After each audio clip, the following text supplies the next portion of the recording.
بسم الله الرحمن الرحيم بسم الله الرحمن الرحيم ومن أحسن قولا ممن دعا إلى الله وعمل صالحا وقال إنني من المسلمين. إن الحمد لله نحمده ونستعينه ونستغفره ونعوذ بالله من شرور أنفسنا ومن سيئات أعمالنا. من يهده الله فلا مضل له ومن يضلل فلا هادي له، وأشهد أن لا إله إلا الله وحده لا شريك له، وأشهد أن محمدًا عبده ورسوله. أما بعد، فإن خير الحديث كتاب الله، وخير الهدي هدي محمد صلى الله عليه وعلى آله وسلم، وشر الأمور محدثاتها، وكل محدثة بدعة، وكل بدعة ضلالة، وكل ضلالة في النار. قال الله تبارك وتعالى: يا أيها الذين آمنوا اتقوا الله وكونوا مع الصادقين. قابل احترام علماء کرام، میرے محترم دینی بھائیوں اور قابل احترام اور بہنوں، اللہ رب العالمین نے سب سے بڑا احسان ہم پر یہ کیا کہ ہم کو دین اسلام کی نعمت عطا فرمائی. الیوم اکملت لکم دینکم واتممت علیکم نعمتی ورضیت لکم الاسلام دینا. آج میں نے تمہارے دین کو تمہارے لیے کامل کر دیا اور تم پر اپنی نعمت تمام کر دی اور اسلام کو تمہارے لیے بطور دین پسند کر لیا. اسلام کو اللہ تعالیٰ نے اپنی نعمت قرار دیا ہے اور اس نعمت کو اللہ تعالیٰ نے کامل اور تمام کیا ہے. اسی طرح سے اللہ رب العالمین نے ایک اور احسان ہم پر یہ کیا کہ اس اسلام کی قولی تعلیمات کو عملی سطح پر لوگوں کو دکھلانے کے لیے اسوہ حسنہ کے طور پر، بہترین نمونے کے طور پر محمد رسول اللہ صلی اللہ علیہ وسلم کو بھیجا. لقد من اللہ علی المؤمنین اذ بعث فیہم رسولا من انفسہم یتلو علیہم آیاتہ ویزکیہم ویعلمہم الکتاب والحکمہ وإن كانوا من قبل لفی ضلال مبین. اللہ تعالیٰ نے ایمان والوں پر بہت بڑا احسان کیا جب انہی میں سے ایک رسول ان کے درمیان بھیجا جو انہیں اللہ کی آیتیں پڑھ پڑھ کے سناتا ہے اور انہیں پاک کرتا ہے، ان کا تزکیہ کرتا ہے اور انہیں کتاب اور حکمت کی تعلیم دیتا ہے.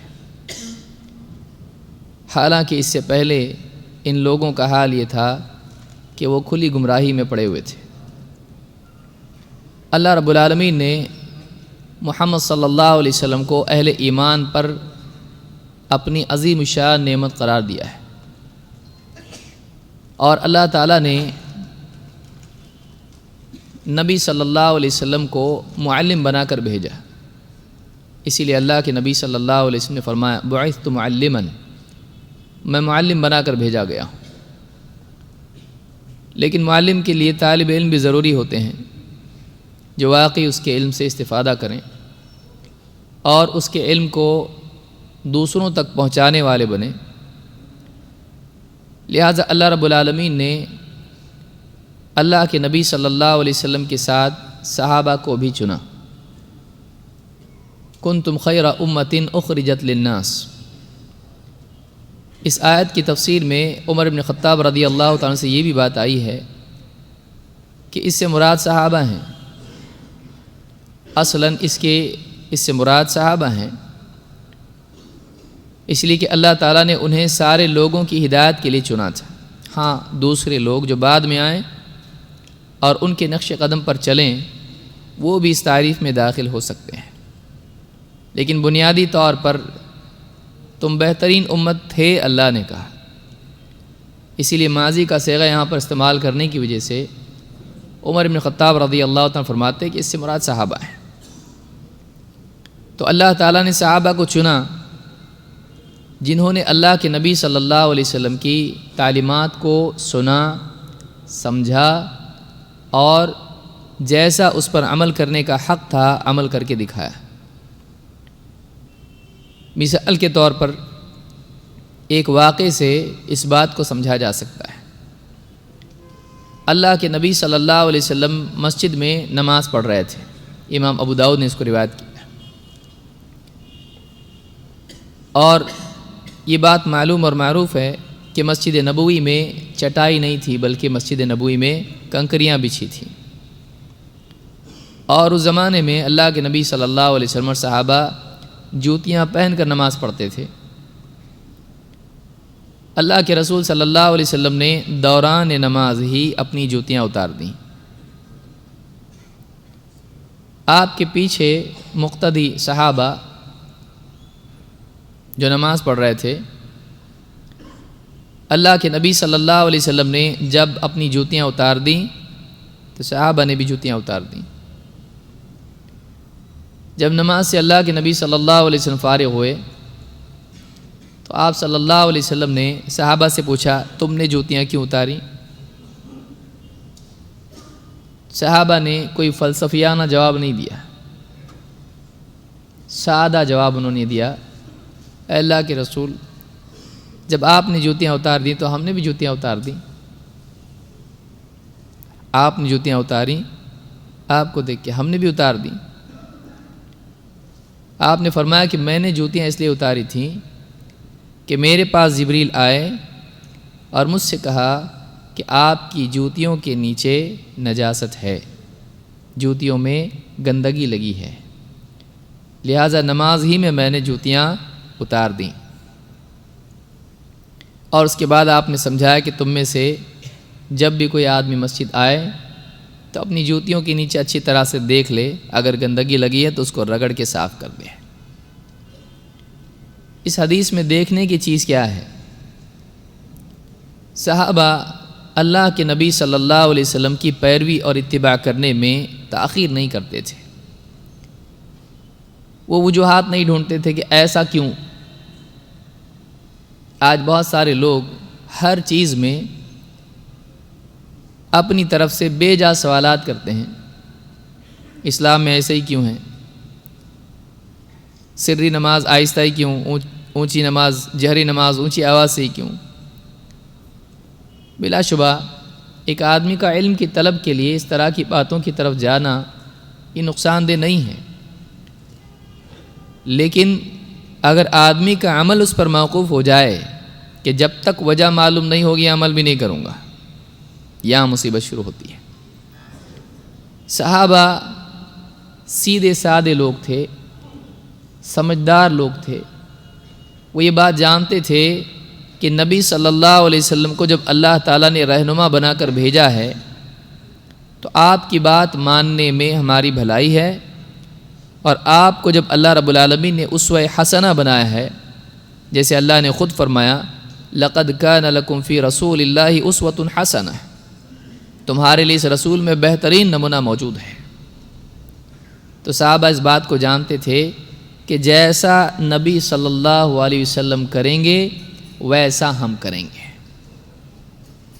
یہاں غور طلب چیز یہ ہے کہ صحابہ نماز ختم ہونے تک رکے نہیں کہ نماز کے بعد پوچھیں اللہ کے رسول آپ نے جوتیاں اتاری، کیوں اتاری؟ یہاں معاملہ بالعکس دکھائی دے رہا ہے۔ نماز کے بعد صحابہ پوچھنے کی بجائے خود اللہ کے نبی صلی اللہ علیہ وسلم پوچھ رہے ہیں تم نے کیوں اتاری؟ یعنی صحابہ نبی صلی اللہ علیہ وسلم کا عمل دیکھ کے فوراً عمل کرتے تھے۔ آخری عمل ہے کیا؟ نبی کے ساتھ خاص ہے کیا؟ بہت ساری چیزیں صحابہ اپنی طرف سے علتیں لگا کر ترک عمل کا راستہ نہیں کھولتے تھے۔ شاید نبی کے ساتھ خاص ہو، شاید یہ آج کی اسی نماز کے لیے ہو، نہیں، انہوں نے دیکھا ہمارے نبی نے عمل کیا ہے نماز میں تو ہم بھی عمل کریں گے۔ اس سے بات معلوم ہوتی ہے کہ صحابہ یہ سمجھتے تھے کہ نبی صلی اللہ علیہ وسلم کا ہر عمل قابل اقتداء ہے، آپ سے پوچھنے کی ضرورت نہیں کہ یہ آپ کے ساتھ خاص ہے یا ساری امت کے لیے ہے۔ آپ نے جب عمل کیا اور اللہ نے آپ کو اسوہ بنایا تو اس کا مطلب یہ ہے کہ اس میں عموم ہے، ہر وہ چیز جو نبی صلی اللہ علیہ وسلم کریں امتی کے لیے وہ پیروی کے لائق عمل ہے، الا یہ کہ خود نبی صلی اللہ علیہ وسلم یا خود اللہ تعالیٰ صاف بتا دے کہ نبی کے لیے خاص ہے۔ جیسے اللہ کے نبی صلی اللہ علیہ وسلم نے 100 وصال کا اہتمام کیا، ایک کے بعد ایک روزے رکھنا، یعنی جیسے پیر کی سحری کی، افطار نہیں کی، منگل کی سحری نہیں کی اور منگل کا روزہ رکھا، لگاتار 2 روزے۔ اس طرح سے میں پیر اور منگل بطور مثال ذکر کر رہا ہوں کہ لگاتار کئی دن 2 دن کے روزے 100 وصال جڑے ہوئے روزے آپ صلی اللہ علیہ وسلم رکھتے تھے۔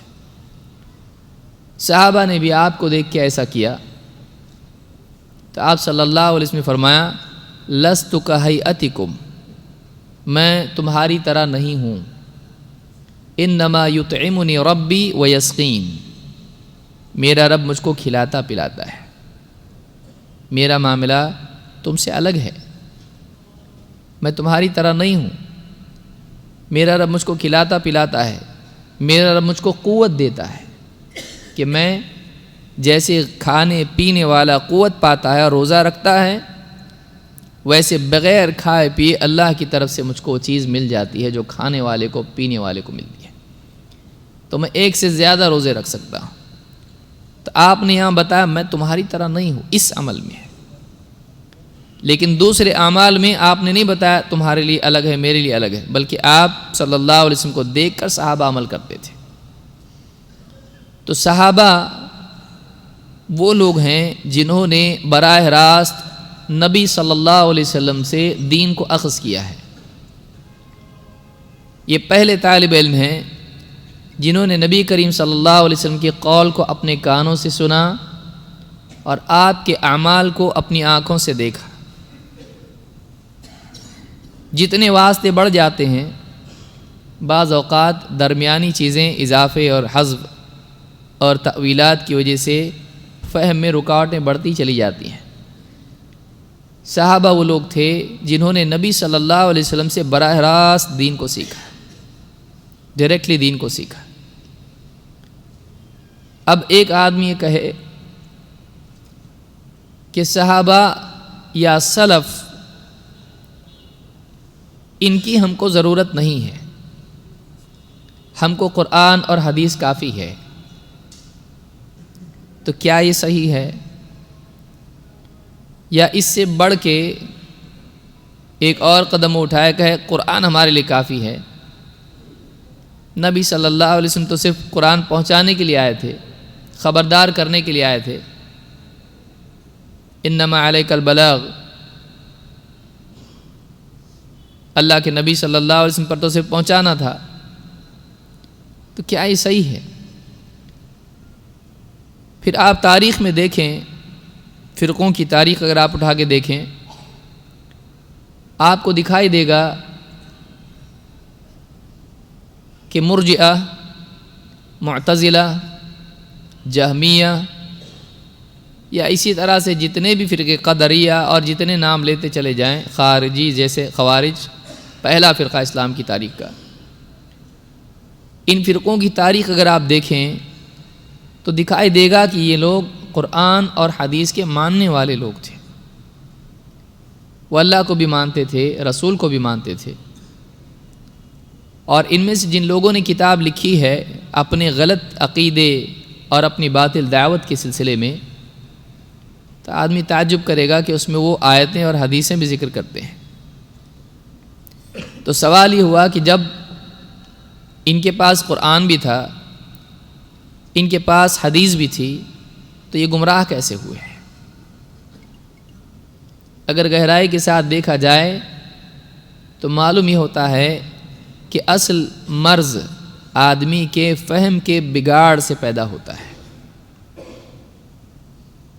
بات موجود ہے، لکھی ہوئی سنائی دیتی ہے، لیکن سننا کیا آدمی کے لیے کافی ہے؟ جیسے موسیٰ علیہ السلام نے اللہ تعالیٰ سے دعا کی ہے واحلل عقدۃ من لسانی، اے اللہ میری زبان کی گرہ کو کھول دے۔ آگے کیا کہا؟ یسمع قولی، میری بات کو سنے؟ نہیں، یفقہ قولی، میری بات کو سمجھیں۔ معلوم یہ ہوا کہ نبی کی بات اس لیے ہے کہ اس کو سمجھا جائے۔ اب سمجھنے میں صحیح بھی سمجھ ہو سکتی ہے، غلط بھی۔ تو نبی کی بات پہنچنے کے باوجود، اللہ کی بات پہنچنے کے باوجود اگر ایک آدمی اس کو غلط سمجھتا ہے، گمراہ ہو جائے گا۔ معلوم یہ ہوا کہ سننا کافی نہیں ہے، پڑھنا کافی نہیں ہے، سمجھنا ضروری ہے۔ اور سارا بگاڑ اور ساری گمراہیوں کی بنیاد غلط سمجھ ہے۔ اسی لیے اللہ کے نبی صلی اللہ علیہ وسلم نے اپنی حدیث میں فرمایا، من یرد اللہ بہ خیرا یفقہہ فی الدین، اللہ تعالیٰ جس کے ساتھ خیر کا ارادہ کرتا ہے اسے دین کی گہری سمجھ دیتا ہے۔ اصل چیز سمجھ ہے۔ آپ ہزاروں حدیثیں یاد کر لیں، قرآن کی آیتیں یاد کر کے حافظ ہو جائیں، لیکن اگر قرآن کی آیت کا مطلب آپ نے غلط سمجھ لیا، حدیثوں کا مطلب آپ نے غلط سمجھ لیا، تو قرآن اور حدیث کو پا کے بھی آدمی گمراہ ہو جائے گا۔ جیسے ایک آدمی کو نقشہ ملا اور الٹا پکڑا اس نے، ساؤتھ کی بجائے نارتھ کی بجائے ساؤتھ۔ اب بتائیے ہاتھ میں کیا ہے اس کے؟ نقشہ ہے۔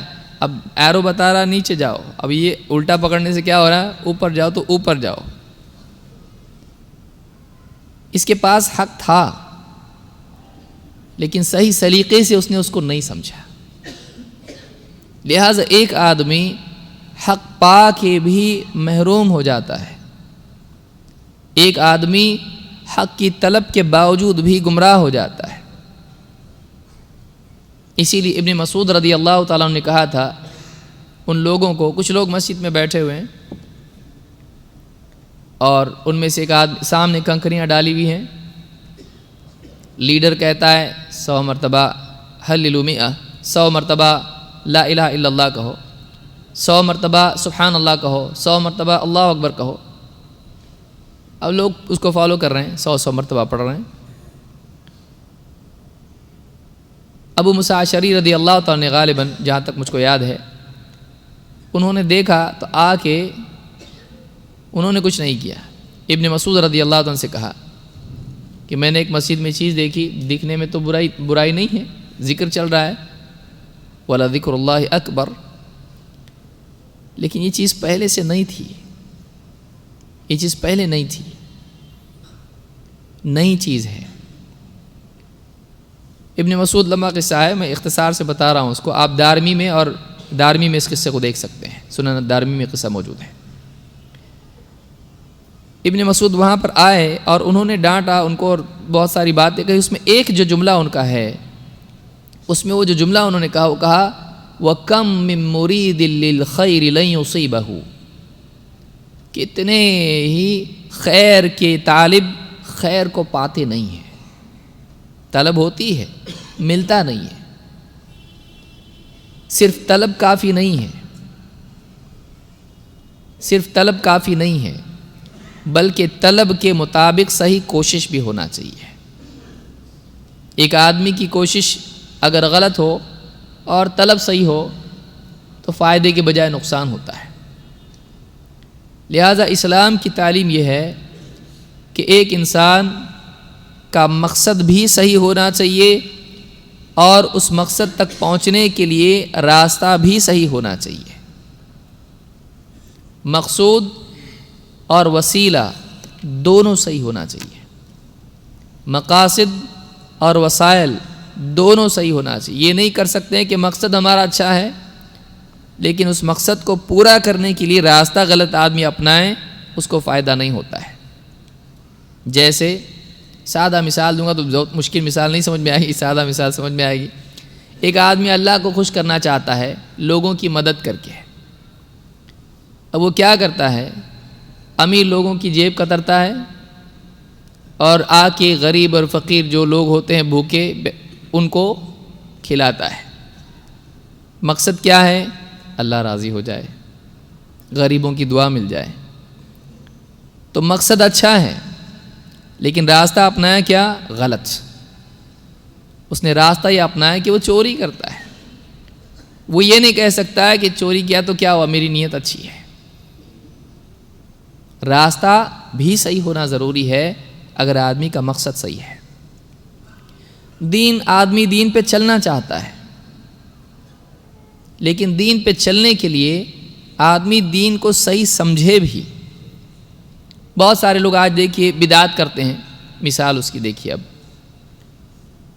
نبی صلی اللہ علیہ وسلم کی پیدائش کا دن مناتے ہیں 12 ربیع الاول، اور بہت دھوم دھام سے مناتے ہیں. یہاں تو نہیں، ہندوستان پاکستان میں آج کل ناچنے گانے بھی لگے ہیں ڈسکو گانے کے اوپر، اور happy birthday to you یا رسول اللہ کیک کاٹ کے بھی نبی کی پیدائش کا دن منا رہے ہیں. اللہ تعالیٰ ہدایت دے.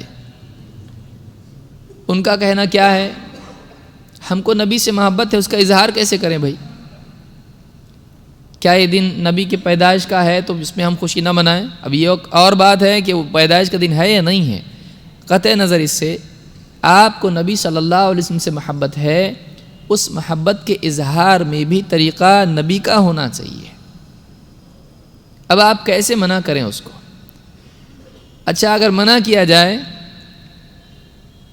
کہ بھئی آپ کیوں کر رہے ہیں ایسا، دلیل کیا ہے آپ کے پاس؟ کہہ رہے اللہ کے بندے بیٹے کا برتھ ڈے مناتے نبی کا نہیں منائیں گے؟ ہمارا بیٹا اس سے محبت ہے، اس کا دل رکھنے کے لیے ہم برتھ ڈے مناتے ہیں، اس کو خوش کرنے کے لیے برتھ ڈے اس کا مناتے ہیں. بیٹے سے بڑھ کے نبی ہے، تو جب بیٹے کا منا رہے ہیں تو نبی کا کیوں نہیں منا سکتے ہیں؟ تو اب خود یہ دلیل کہاں مقبول ہے بھائی؟ یہ دلیل خود محتاج تھی کہ وہ صحیح ہے یا غلط. تو آدمی کا ذہن اگر اس کے اصول ہی غلط ہوں تو آپ دیکھیں ایک حرام کو بھی وہ حلال کر سکتا ہے، ایک ممنوع چیز کو بھی وہ جائز قرار دے سکتا ہے، کیونکہ اس کے پاس کوئی اصول نہیں ہے، اور جو اصول اس کا ہے وہ غلط ہے. لہٰذا دین پر عمل کرنے کے لیے، دین کو سمجھنے کے لیے آدمی کے پاس صحیح اصولوں کا ہونا ضروری ہے.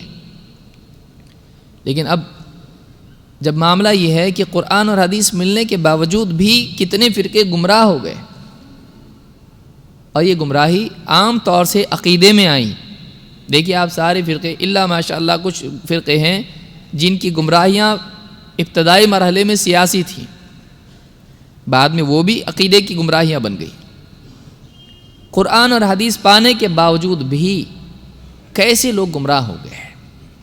تو معلوم یہ ہوتا ہے ان کو قرآن و حدیث ملا لیکن اس کا صحیح فہم نہیں ملا، اس کو انہوں نے صحیح سلیقے سے سمجھا نہیں. تو اس سے یہ بات سمجھ میں آتی ہے کہ دین کی صحیح سمجھ ضروری ہے. ورنہ اگر آدمی کے پاس قرآن کا حافظ ہے، حدیث کا شیخ الحدیث ہے بھائی، لیکن وہ اگر قرآن و سنت کو صحیح طور سے نہیں سمجھتا ہے وہ گمراہ ہے. وہ قرآن اور سنت کی خدمت کرنے کی بجائے اس کو نقصان پہنچا رہا ہے، وہ دین کی خدمت کرنے کی بجائے دین کو ہدم کر رہا ہے، اور وہ اپنے آپ کو اس میں مأجور سمجھ رہا ہے، حالانکہ اللہ کے نزدیک وہ مجرم ہے. کیوں ایسا ہوتا ہے؟ تو پھر کیسے سمجھیں ہم قرآن کو؟ اب ہم سارے کے سارے اس میں محتاج ہیں صحیح سمجھنے کے. کوئی آدمی کہے نہیں سب کو نہیں سمجھا، مجھ کو سمجھا، ایسا کوئی بول سکتا ہے؟ نہیں. اس کی دلیل کیا ہے؟ کہ اللہ کی طرف سے اس کے گھر پہ کوئی جھنڈا لگایا گیا ہے کہ اس کو سمجھتا ہے؟ کیسے معلوم پڑے گا؟ کہیں نہ کہیں سے صحیح فہم کے لیے کوئی میزان چاہیے، کچھ لوگ چاہیے کہ ہاں ان کو جو سمجھا وہ صحیح. دیکھو یہ کون لوگ ہیں؟ کن کو اللہ تعالیٰ نے نبی کے ساتھ جوڑا ہے، اور ہم کو کن کے ساتھ ہونے کے لیے کہا گیا ہے؟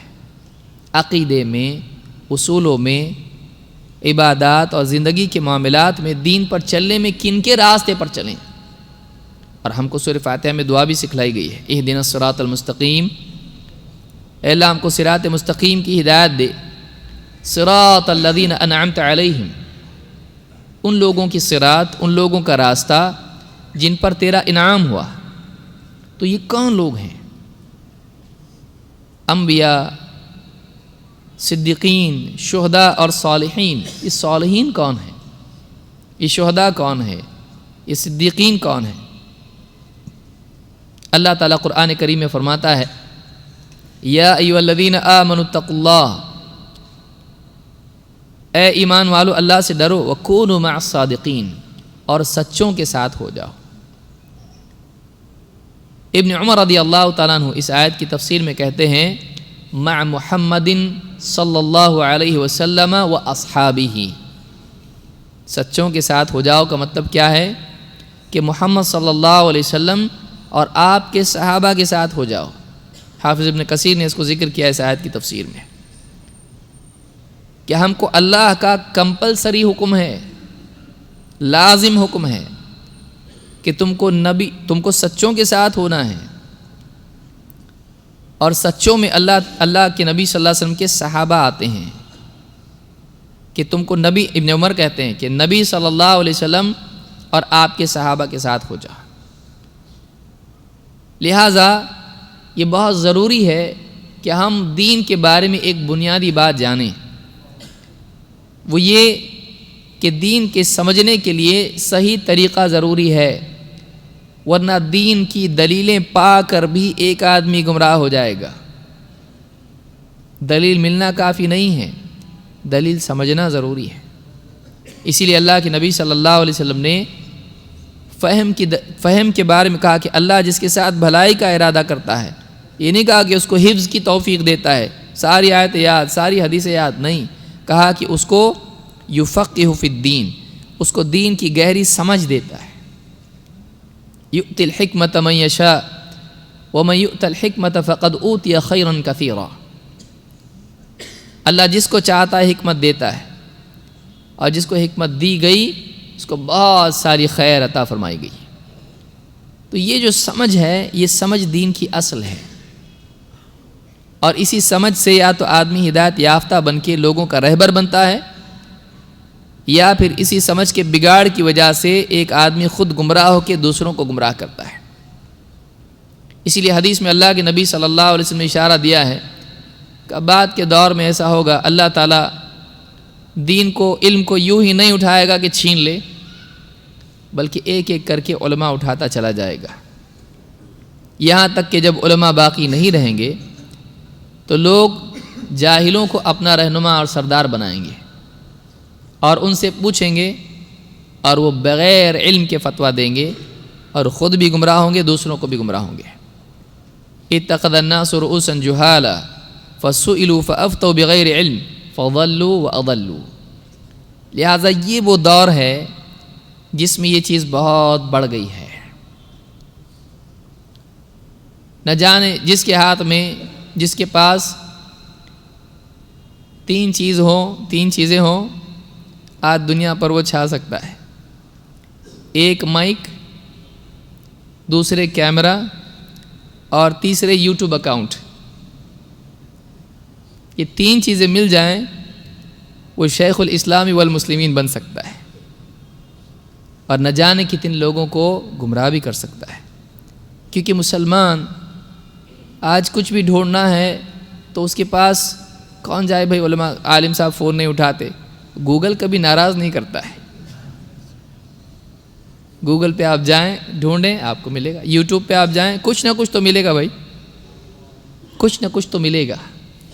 تو جو ملے گا آدمی وہی لے لیتا ہے. اور ایک آدمی کے پاس صحیح اور غلط کوئی بھی معلومات آ جاتی ہے. اب دین پر عمل کرنے کے لیے اگر غلط فہم اور گمراہ لوگوں کی بات وہ لے لیتا ہے، یہ خود بھی گمراہ ہو جائے گا. اس کے لیے ضروری ہے کہ آدمی کے منہج میں خرابی نہ ہو. اور منہج کس کو کہتے ہیں؟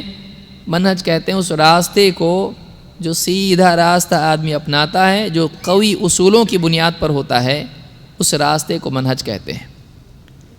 اور منہج کون سا اختیار کرنا ہے؟ سلف کا منہج ہم کو اختیار کرنا ہے. سلف کون ہوتے ہیں؟ جو ہم سے پہلے نیک صالحین لوگ گزر چکے، جن کے سردار نبی صلی اللہ علیہ وسلم ہیں، اور جو صحابہ ہیں، اور بعض نے تابعین کو بھی جوڑا ہے، بعض نے تبع الاتباع کو بھی جوڑا ہے. لیکن اصلاً صحابہ ہیں. اس لیے آپ دیکھیے نبی صلی اللہ علیہ وسلم اور صحابہ، اور خود نبی کریم صلی اللہ علیہ وسلم نے بھی اپنے ساتھ صحابہ کو جوڑا ہے. آئیے اس بارے میں کچھ چیزیں ہم دیکھتے ہیں. سب سے پہلے یہ کہ منہج کے معنی کیا ہیں، اور اس لفظ سے جڑے ہوئے کئی الفاظ ہیں. منہج، منہاج، نہج، لیکن اس کے معنی کیا ہے؟ قرآن کریم میں منہاج کا لفظ آیا ہے. اللہ تعالیٰ قرآن کریم میں فرماتا ہے لِكُلٍّ جَعَلْنَا مِنْكُمْ شِرْعَةً وَمِنْهَاجًا، ہم نے تم میں سے ہر ایک کے لیے، ہر ایک امت کے لیے شرعہ اور منہاج قائم کی، بنائی، دی. اس آیت کی تفسیر میں ابن عباس رضی اللہ عنہ فرماتے ہیں شرعۃ و منہاجا سبیلا و سنہ. شرعہ اور منہاج کے معنی یہ ہیں کہ اللہ نے سبیل راستہ اور سنہ طریقہ اس کو قائم کیا. تو منہاج کے معنی سنت اور طریقے کے آتے ہیں. اسی طرح سے رازی کہتے ہیں اپنی ڈکشنری میں مختار الصحاح میں والمنہج بوزن المذہب والمنہاج الطریق الواضح. منہج اور منہاج کے معنی ہوتے ہیں واضح راستہ. واضح راستہ کہ آدمی چلے تو اس کو معلوم ہو کہاں جا رہا ہے. اسی طرح سے ابن الاثیر الجزری اپنی کتاب النہایہ فی غریب الحدیث والاثر اس میں کہتے ہیں والنہج الطریق المستقیم. نہج سیدھے راستے کو کہتے ہیں. تو منہج وہ بنیادی اصول ہیں جن کی روشنی میں ایک آدمی عقیدہ اور عمل زندگی میں دین کو اخذ کرتا ہے. کیا مانے کیا نہیں مانے، کیا حق ہے کیا نہ حق، ترازو ہونا چاہیے. کچھ کس طرح سے دین کو سمجھے. مثلا کوئی آدمی کہے خواب میں اللہ کے نبی صلی اللہ علیہ وسلم آئے تھے اور کہا کہ آج سے تیرے لیے ایک خوشخبری ہے کہ تو نماز نہیں پڑھے گا تو بھی چلے گا. اب اس کے پاس اگر صحیح منہج ہے تو بچ گیا، نہیں تو نماز پڑھنے سے بچ گیا.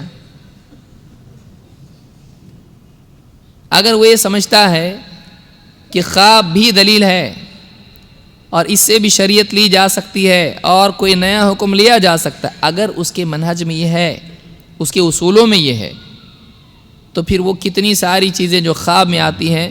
حدیث میں آگے کہا رفع الیدین کی حدیث ضعیف ہے. ایک اللہ والے آئے تھے ایک دم جبہ پہن کے اور ایک دم حج کا کعبہ کا طواف کرتے کرتے کہا کیا کہا رفع الیدین کی حدیث ضعیف ہے. تو اب یہ حدیث کیا کر دے گا، اور کیا ہے. میں یہ مثالیں جو موٹی بیان کر رہا ہوں لیکن ایسا ہے. بعض لوگوں نے ضعیف حدیثوں کو صحیح قرار دیا ہے صرف خواب کی بنیاد پر. تو اگر منہج صحیح نہیں ہے تو آدمی دین کے معاملے میں بہت بڑی بڑی غلطیاں کر سکتا ہے. لہٰذا منہج کا صحیح ہونا ضروری ہے. منہج کیا ہے؟ وہ اصول جن سے آدمی، جن کی بنیاد پر آدمی دین کو سمجھتا ہے. کیا حق مانے، کیا رد کرے، کیا قبول کرے، کیا چھوڑے. اس کے لیے منہج، اس کے لیے وہ بنیاد ہوتا ہے جو قرآن و سنت کے فہم میں اس کے لیے راہ بتاتا کہ ایسا چل. لہٰذا صحیح منہج ضروری ہے. اس کی ساری باتیں ہم آگے بھی دیکھیں گے. اللہ کے نبی صلی اللہ علیہ وسلم کی حدیث میں بھی منہاج کا لفظ آیا ہے. اللہ کے نبی صلی اللہ علیہ وسلم فرماتے ہیں تکون النبوۃ فیکم ما شاء اللہ ان تکون. نبوت تمہارے درمیان باقی رہے گی جب تک اللہ چاہے گا کہ وہ باقی رہے. ثم یرفعها اذا شاء ان یرفعها، پھر اللہ جب چاہے گا اس کو اٹھا لے گا. ثم تکون خلافۃ علی منہاج النبوہ، پھر اس کے بعد نبوی منہج پر خلافت رہے گی. تو اس سے معلوم ہوا کہ منہاج کا لفظ نبی صلی اللہ علیہ وسلم نے ذکر کیا کہ خلافت نبوی منہاج پر رہے گی، نبوی منہج پر رہے گی. اس سے یہ بھی معلوم ہوا کہ صحابہ اور خلفاء نبوی منہج پر تھے، اور معلوم یہ ہوا کہ نبوی منہج صحابہ سے شروع ہوتا ہے، ان کو نظر انداز نہیں کر سکتے ہیں. تو یہاں پر اس حدیث کو امام احمد نے روایت کیا اور صحیحہ میں 5ویں حدیث ہی ہے، کوئی دیکھنا چاہے تو دیکھ سکتا ہے۔ اسی طرح سے سلف کے کیا معنی ہے اور سلفی کے کیا معنی ہے؟ اللہ کے نبی صلی اللہ علیہ وسلم نے سلف کا لفظ استعمال کیا ہے۔ مسلم میں کتاب الفضائل میں حدیث ہے، اللہ کے نبی صلی اللہ علیہ وسلم نے فرمایا ان اللہ عز وجل اذا اراد رحمت امت من عباده قبض نبیہا قبلہا۔ اللہ تعالیٰ جب اپنے بندوں پر، امت میں بندوں پر رحمت کا ارادہ کرتا ہے تو امت کو فوت کرنے سے پہلے نبی کو اٹھا لیتا ہے۔ امت کو فوت کرنے سے پہلے، موت دینے سے پہلے نبی کو اٹھا لیتا ہے۔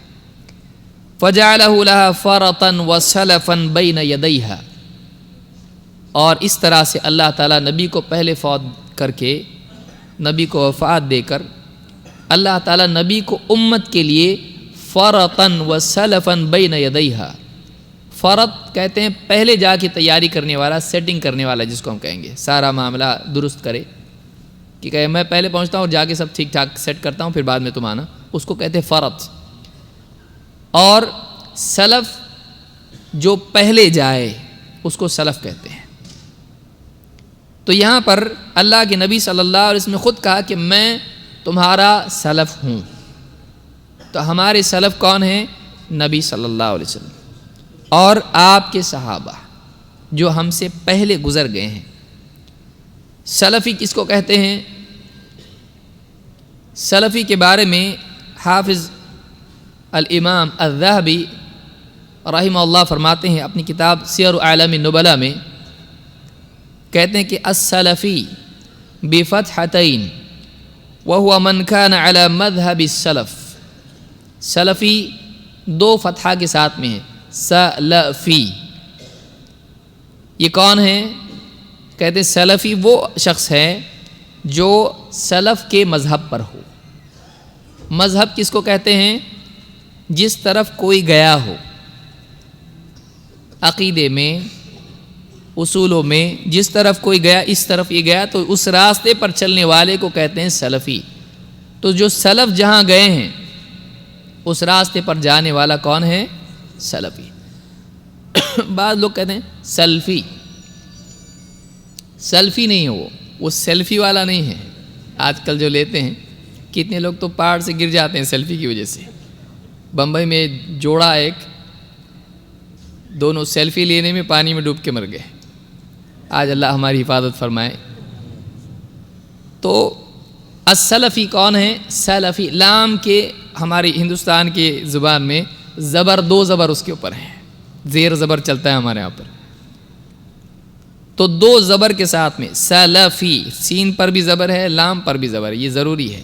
تو اس اعتبار سلفی نہیں ہو، سلفی ہے۔ تو کہتے ہیں کہ سلفی وہ ہے جو سلف کے مذہب پر ہو۔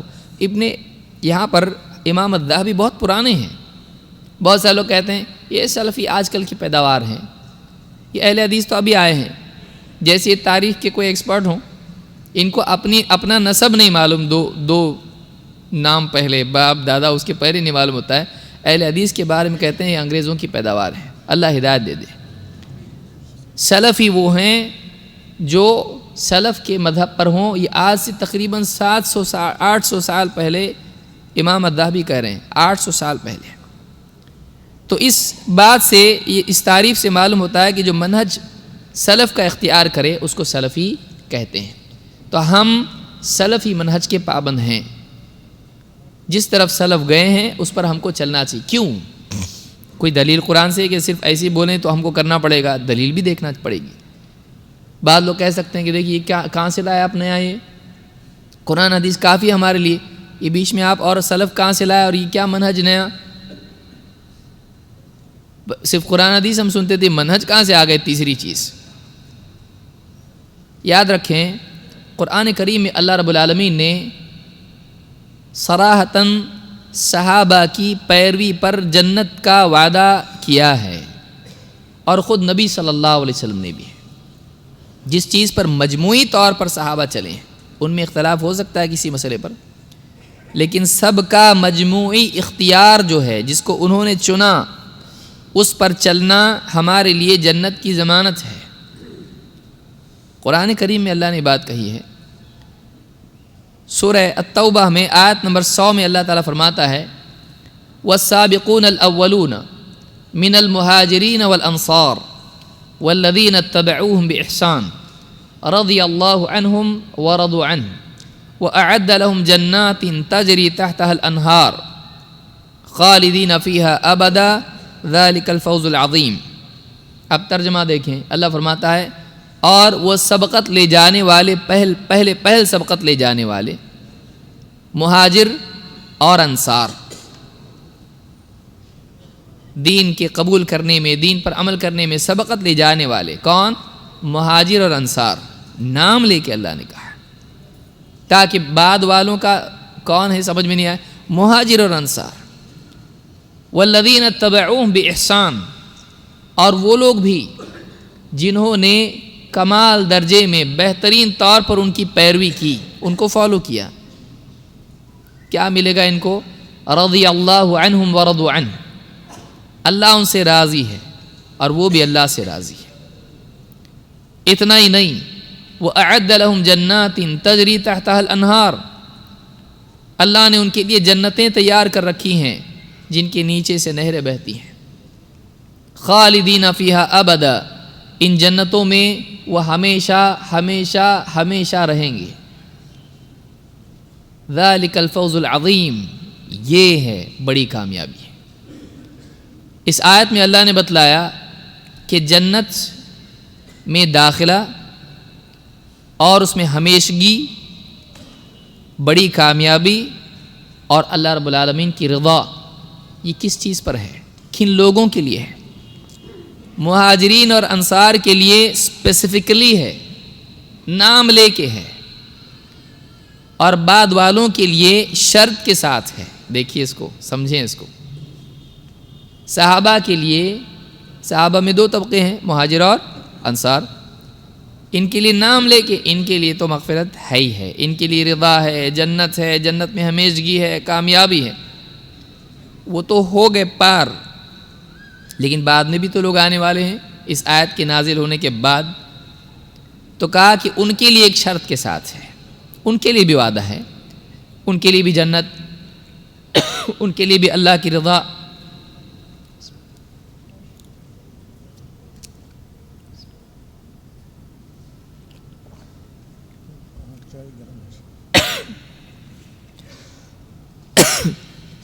ان کے لیے بھی اللہ کی رضا ہے اور ان کے لیے بھی جنت ہے، لیکن شرط کے ساتھ ہے، اور وہ شرط یہ ہے کہ وہ بہترین طور پر ان کی پیروی کریں۔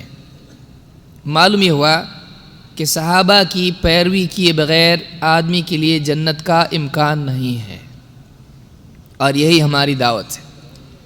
بہت سے بدقسمت لوگ یہ ہیں، وہ ہیں جو کہتے ہیں کہ یہ لوگ صحابہ کو نہیں مانتے، ہم لوگ صحابہ کو نہیں مانتے، اور یہ نہیں جانتے کہ ہمارا منہج کیا ہے۔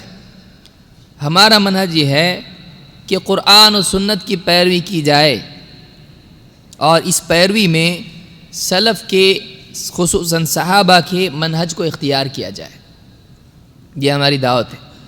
اتباع الکتاب والسنہ بفہم سلف الامہ، سلف صالح جو ہمارے ہیں ان کے منہج کی پیروی کیے بغیر آدمی صحیح راستے پہ نہیں لگ سکتا ہے۔ امام الاوزاعی رحمۃ اللہ علیہ فرماتے ہیں اصبر نفسک علی السنہ، اپنے آپ کو سنت پر جمائے رکھ، وقف حیث وقف القوم، وہیں رک جا جہاں قوم رکی ہے، قوم صحابہ، واسلک سبیل سلفک الصالح، اور جو تیرے سلف صالح ہیں ان کے راستے پر چلتا رہ، فإنہ یسعک ما وسعہم، اس لیے کہ جو ان کے لیے کافی ہو گیا تیرے لیے کافی ہو جائے گا، نیا کچھ نکال مت، جتنا دین ان کے لیے کافی تھا تیرے لیے بھی کافی ہو جائے گا۔ تو امام الاوزاعی کا قول اعلام الموقعین میں ابن قیم رحمۃ اللہ علیہ نے ذکر کیا ہے۔ اس سے معلوم ہی ہوتا ہے کہ سنت کی پیروی ضروری ہے، لیکن سنت کی عملی تطبیق نبی صلی اللہ علیہ وسلم کے اعمال کی عملی تطبیق کے لیے سلف دلیل ہیں۔ اس کی ایک اور مثال میں دیتا ہوں۔ قرآن کریم میں اللہ رب العالمین نے فرمایا، کوئی آدمی اگر کہتا ہے نہیں قرآن اور نبی بس، اس کے آگے کچھ نہیں، اس کو میں سمجھوں گا جیسا میں سمجھا، وَلَقَدْ يَسَّرْنَا الْقُرْآنَ لِلذِّكْرِ فَهَلْ مِن مُدَّكِرٍ، اللہ نے قرآن کو آسان کیا ہے، اب مجھ کو صحابہ کی ضرورت نہیں ہے، میں اپنی سمجھ سے قرآن پہ عمل کروں گا، اور حدیث پہ بھی چلیے۔ قرآن میں اللہ نے فرمایا اِنَّكَ مَيِّتٌ وَإِنَّهُمْ مَيِّتُونَ، اے نبی آپ کو بھی موت آنی ہے اور یہ بھی مرنے والے ہیں۔ اب قرآن میں اللہ نے خبر دی کہ نبی کو موت آنے والی ہے۔ اب اگر کوئی آدمی آگے پوچھے یہ دلیل دو کہ محمد صلی اللہ علیہ وسلم کی وفات ہو گئی، قرآن سے یا نبی کے قول سے، کیا وہ آدمی دلیل دے سکتا ہے؟ بولے کیسے دوں؟ آپ تو کہہ رہے تھے قرآن حدیث کافی ہے۔ اب اس کو کیا کرنا پڑے گا؟ نبی صلی اللہ علیہ وسلم کی وفات کو ثابت کرنے کے لیے صحابی کا قول لینا پڑے گا،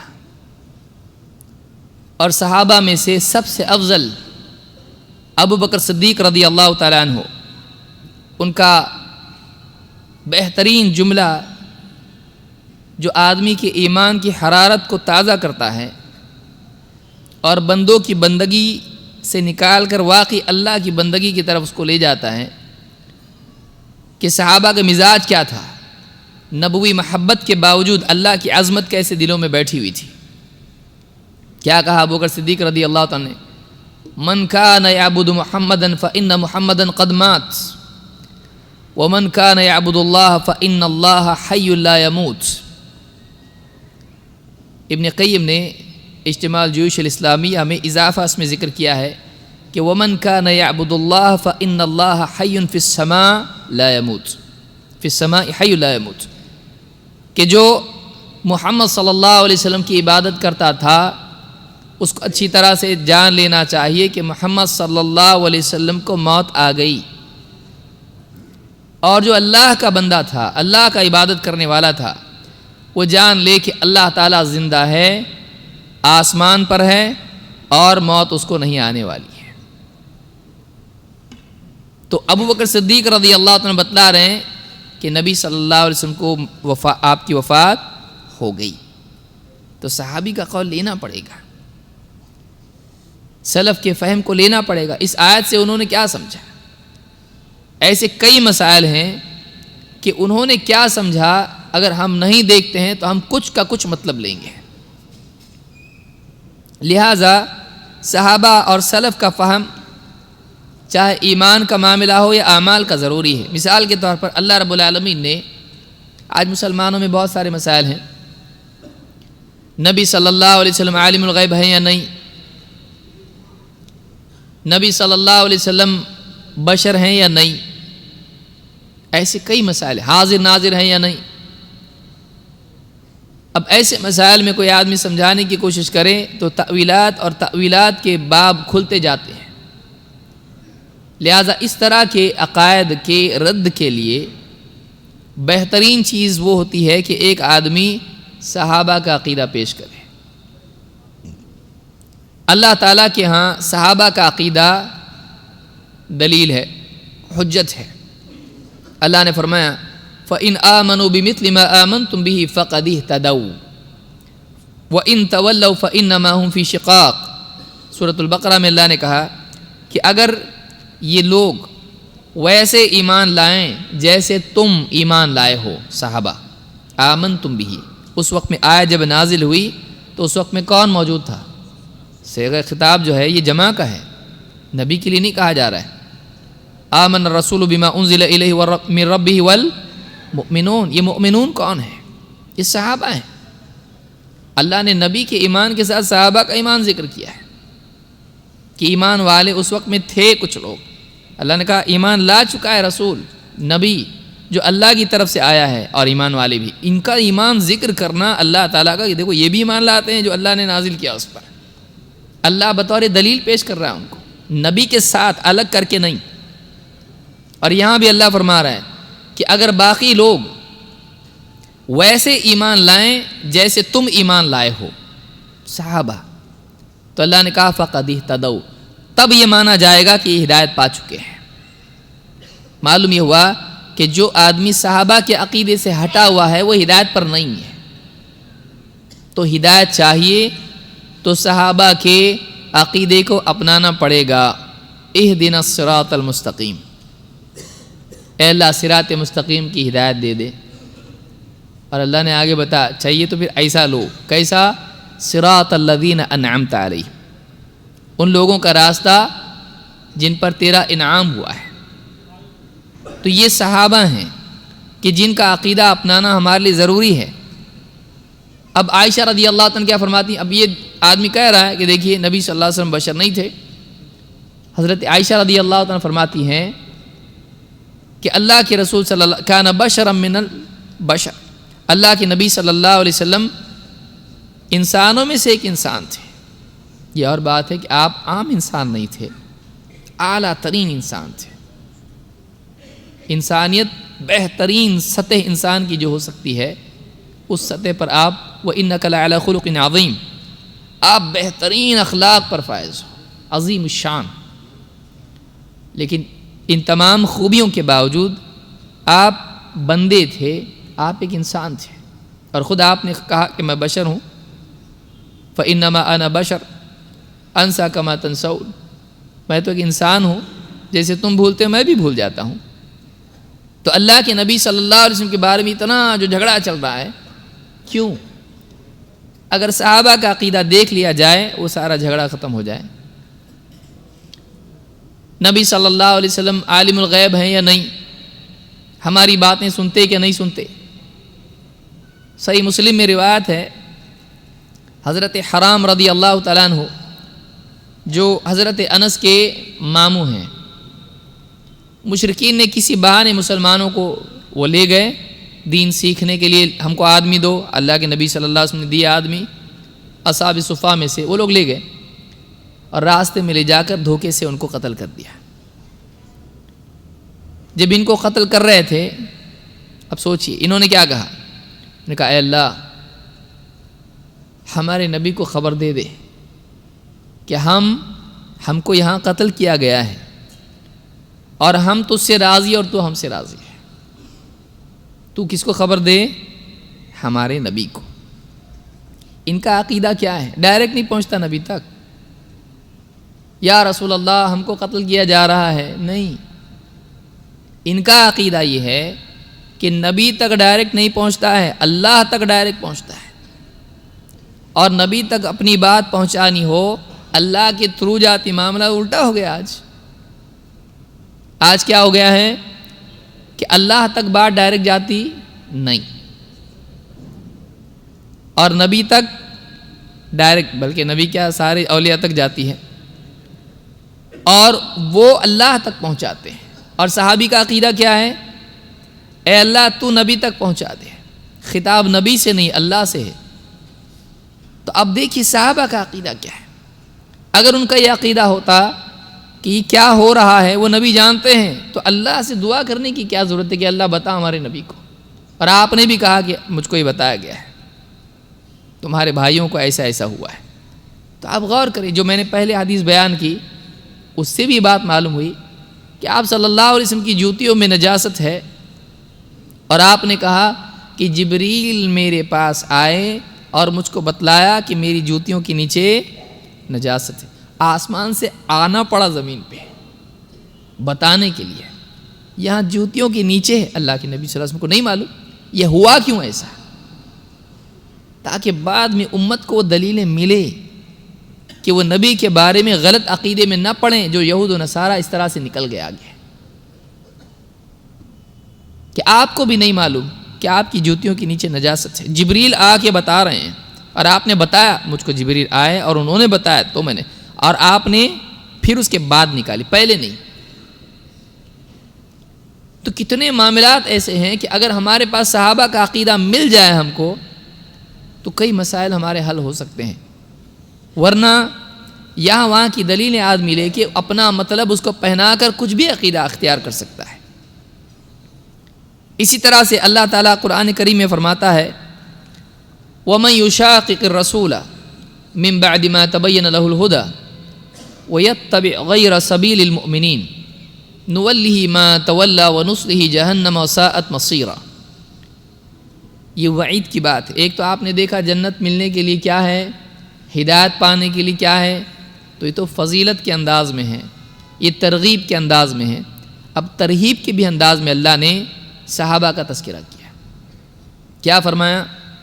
جو کوئی مخالفت کرے، وَمَن يُشَاقِقِ الرَّسُولَ، جو کوئی رسول کی مخالفت کرے ہدایت کے واضح ہو جانے کے بعد، مِن بَعْدِ مَا تَبَيَّنَ لَهُ الْهُدَى وَيَتَّبِعْ غَيْرَ سَبِيلِ الْمُؤْمِنِينَ، اور ایمان والوں کا راستہ چھوڑ کر کوئی اور راہ چلے، نُوَلِّهِ مَا تَوَلَّى، جہاں وہ مڑا ہے اس کو ہم وہیں موڑ دیں گے، وَنُصْلِهِ جہنم، اور جہنم میں پہنچا دیں گے، وَسَاءَتْ مَصِيرًا، اور وہ بہت برا ٹھکانہ ہے۔ ایک آدمی کے لیے جہنم میں جانے کے لیے کیا اتنا کافی نہیں ہے کہ وہ نبی صلی اللہ علیہ وسلم کی مخالفت کرے؟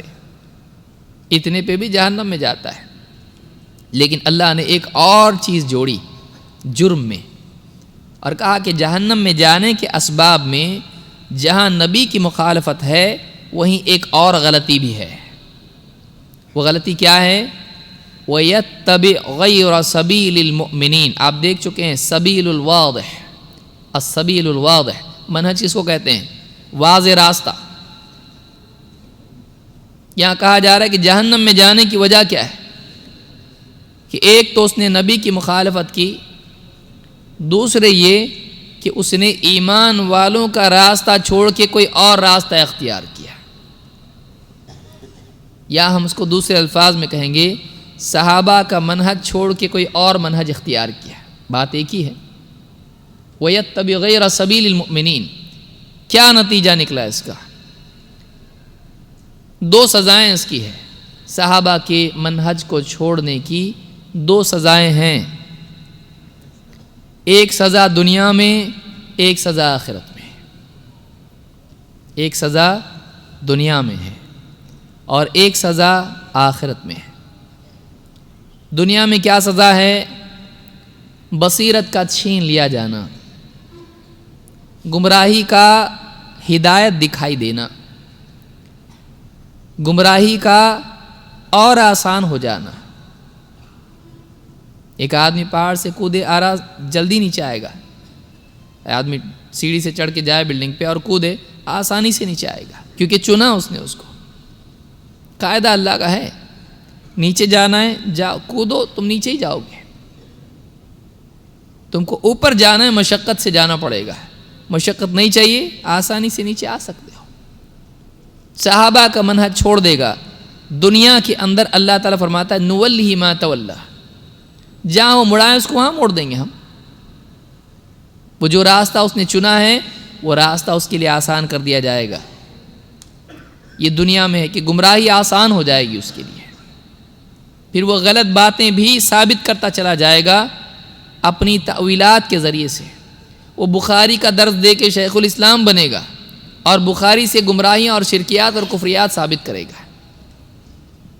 وہ قرآن کی تفسیر کرے گا، لیکن اس تفسیر کے ضمن میں وہ باطل عقائد کی ترویج کرے گا اپنی عقل سے، تفسیر بالرائے کے ذریعے سے۔ وہ وحدت الوجود کو ثابت کرے گا اور مفسر کہلائے گا۔ اگر منہج صحیح نہیں ہے تو آدمی کے لیے گمراہی آسان ہو جاتی ہے۔ اگر صحابہ کا راستہ چھوڑ دے گا اس کے لیے دنیا کی سزا یہ کہ اس کے لیے گمراہی آسان ہو جاتی ہے۔ فَلَمَّا زَاغُوا أَزَاغَ اللَّهُ قُلُوبَهُمْ، جب انہوں نے ٹیڑھے پن کو اختیار کیا تو ہم نے ان کے دلوں کو ٹیڑھا کر دیا۔ اور دوسری سزا آخرت میں ہے، وَنُصْلِهِ جَهَنَّمَ۔ جس نے دنیا میں صحابہ کا راستہ اختیار نہیں کیا وہ آخرت میں صحابہ کی صحبت کے لائق نہیں ہے، جنت میں ہے۔ اللہ تعالیٰ فرماتا ہے وَنُصْلِهِ جَهَنَّمَ، اس کو ہم جہنم میں ڈال دیں گے۔ وساءت مصیرا، اور جہنم بہت برا ٹھکانہ ہے۔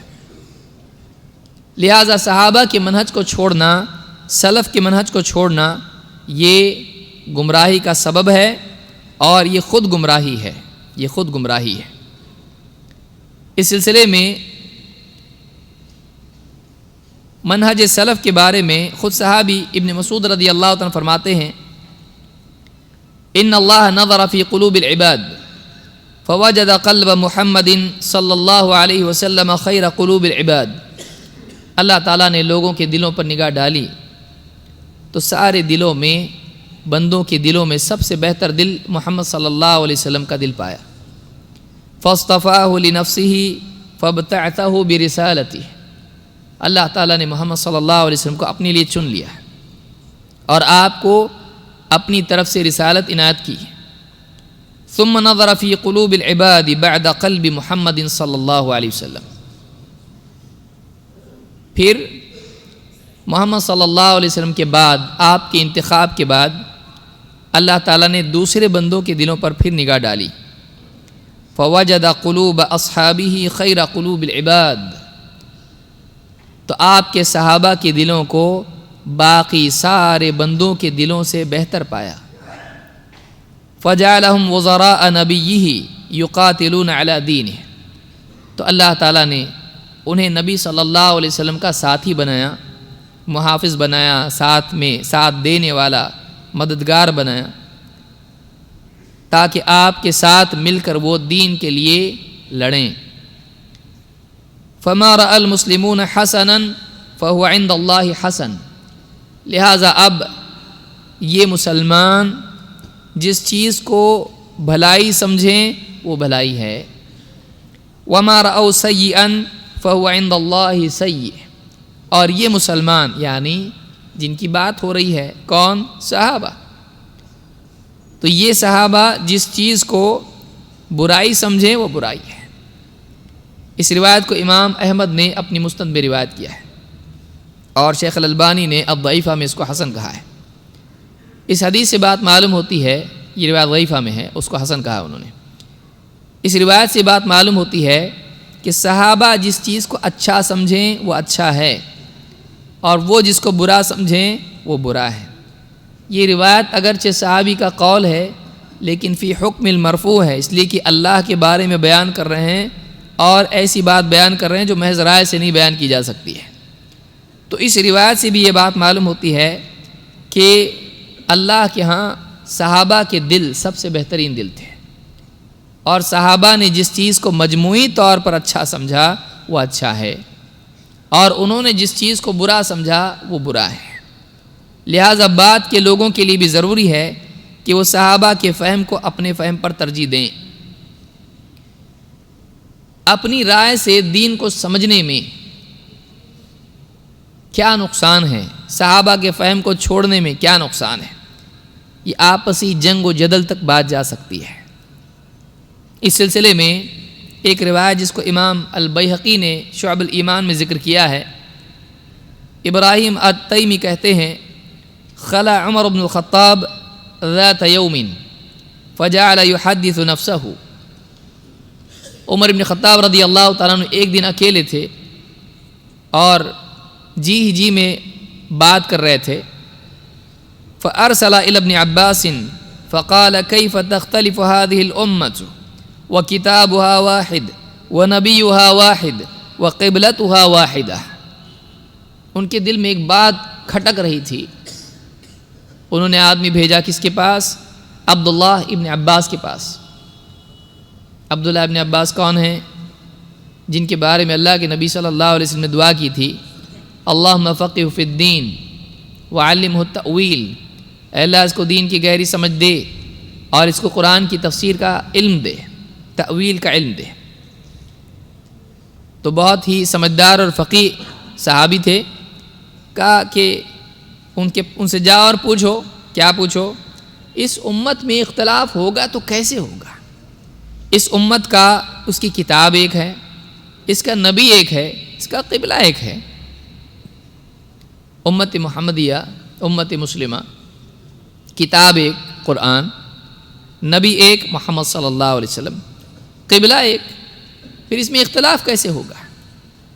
قال ابن عباس یا امیر المؤمنین، ابن عباس نے جواب دیا، اے امیر المؤمنین، انما انزل علینا القرآن فقرأناہ وعلمنا فیما نزل، ہمارے اوپر قرآن نازل ہوا، ہم نے اس کو پڑھا اور ہم نے جانا کہ قرآن کی آیتیں کس بارے میں تھیں، کس بارے میں نازل ہوئیں۔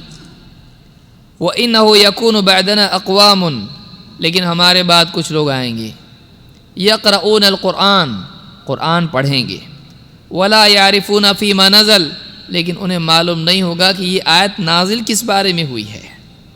لِكُلِّ قَوْمٍ فِيهِ رَأْيٌ، ہر ایک کی اس میں اپنی ایک رائے ہوگی۔ فَإِذَا كَانَ لِقَوْمٍ فِيهِ رَأْيٌ اخْتَلَفُوا، جب ہر ایک کی اپنی اپنی رائے ہوگی تو اسی سے ان میں اختلاف بھی ہوگا۔ فَإِذَا اخْتَلَفُوا اقْتَتَلُوا، اور جب ان میں اختلاف رائے کا ہوگا تو آپس میں جنگ بھی ہوگی اور قتال بھی ہوگا۔ صحابہ کے منہج کو چھوڑنا آپسی قتل و غارت گری تک لے جاتا ہے، کوئی معمولی چیز نہیں ہے۔ کیوں؟ فہم کا بگاڑ، آیت لی اور کہیں اور فٹ کر دی، وَابْتَغُوا إِلَيْهِ الْوَسِيلَةَ کہیں اور لگا دیا، قبر پرستی کے لیے یہ آیت استعمال کر لی۔ کسی ایک صحابی نے اس آیت کے ذریعے استدلال کیا؟ نہیں۔ وَأَمَّا بِنِعْمَةِ رَبِّكَ فَحَدِّثْ، عید میلاد النبی مناؤ۔ تو اب اس آیت سے کسی صحابی نے استدلال کیا ہے، وہ دیکھنے کی ضرورت نہیں سمجھی۔ صحابہ نے قرآن کو کیسے سمجھا، صحابہ نے نبی صلی اللہ علیہ وسلم کی احادیث کی عملی تطبیق کیسے کی، اس کی ضرورت نہیں۔ صوفیوں نے لیا قیامت قائم نہیں ہوگی جب تک کہ زمین پر اللہ اللہ کہنے والا موجود ہوگا۔ کہا دیکھو دلیل ہے، ہم جو کہتے ہیں اللہ اللہ اللہ، دلیل ہے اس کی۔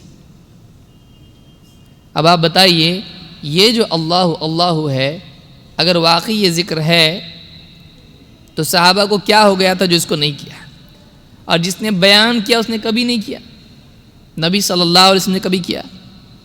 لیکن دوسری روایت جب دیکھتے ہیں تو معلوم ہوتا ہے یہاں اللہ اللہ سے مراد اللہ کی توحید کا اقرار کرنے والا ہے۔ اس لیے دوسری روایت میں ہے کہ قیامت قائم نہیں ہوگی جب تک کہ زمین پر لا الہ الا اللہ کہنے والا ہوگا۔ دین کا غلط فہم، یہاں وہاں سے کچھ بھی لے لینا۔ کا قرآن میں پڑھا، کیا پڑھا؟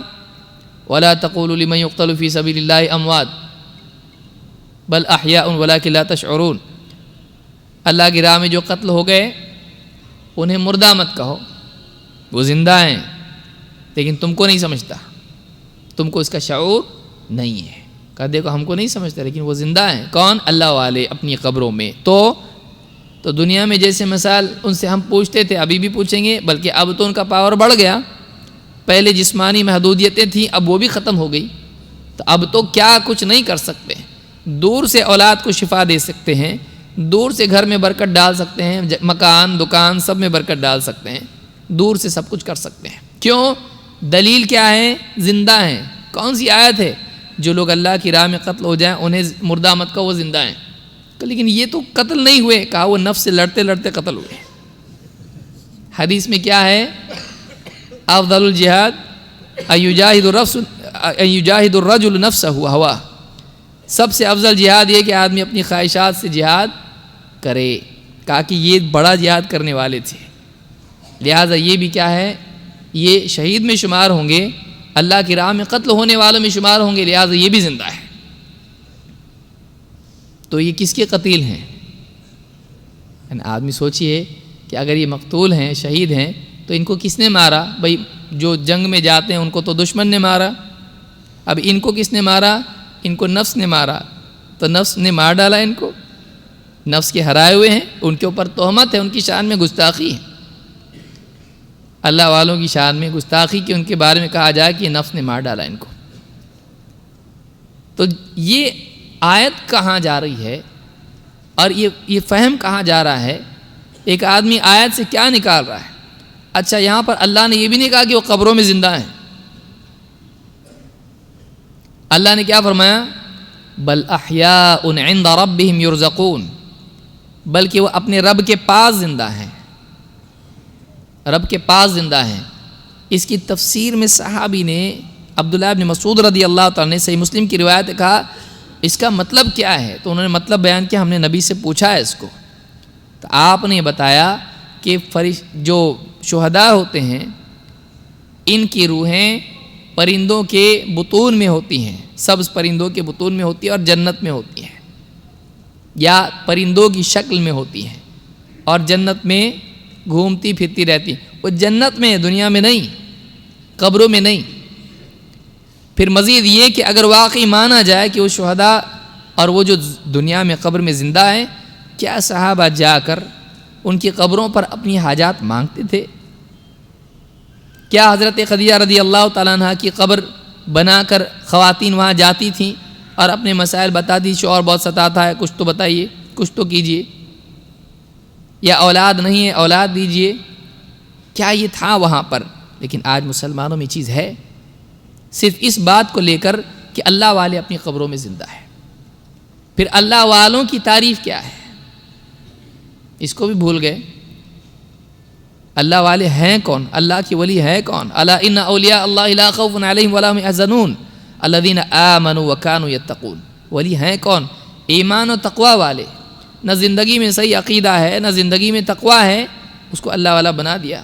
برہنہ رہنے والا، پتھر مارنے والا، گالیاں دینے والا، چرس گانجا پینے والا، اس کو اللہ کا ولی بنا دیا۔ یہ اللہ کا ولی ہے، اور اس کو نہ مانو تو کہ اولیاء کو نہیں مانتے۔ تو صحیح فہم نہیں ہونے کی وجہ سے آپ دیکھیے منہج کا بگاڑ کتنی دور آدمی کو شرک اور کفر میں لے جاتا ہے۔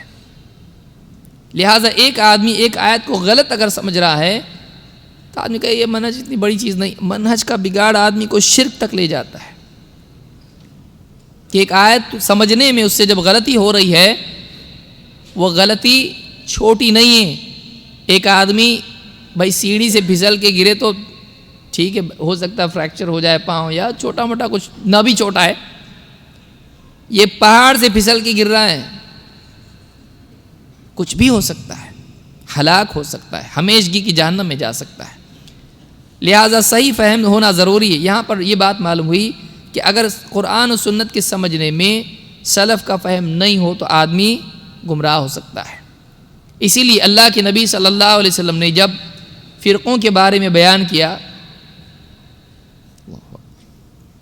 تو آپ نے فرمایا تفترق امتی و تفترق امتی علی 73 ملہ، میری امت 73 فرقوں میں بٹ جائے گی، کلہم فی النار الا ملۃ واحدہ، سب جہنم میں جائیں گے، ہاں مگر ایک فرقہ وہ جہنم میں نہیں جائے گا۔ قالوا ومن ہی یا رسول اللہ، صحابہ نے پوچھا اللہ کے رسول وہ ایک کون ہوں گے؟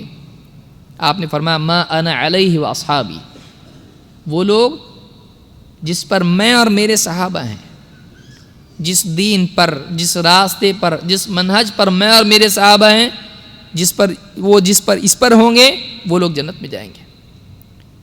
تو معلوم ہی ہوا کہ اختلافات کے دور میں، امت کے افتراق اور گٹ بندی اور فرقے بازی کے دور میں ہدایت کا راستہ کون سا ہے، اس کے لیے ضروری آپ نے دیکھیے نبی صلی اللہ علیہ وسلم نے اپنے ساتھ صحابہ کو جوڑا،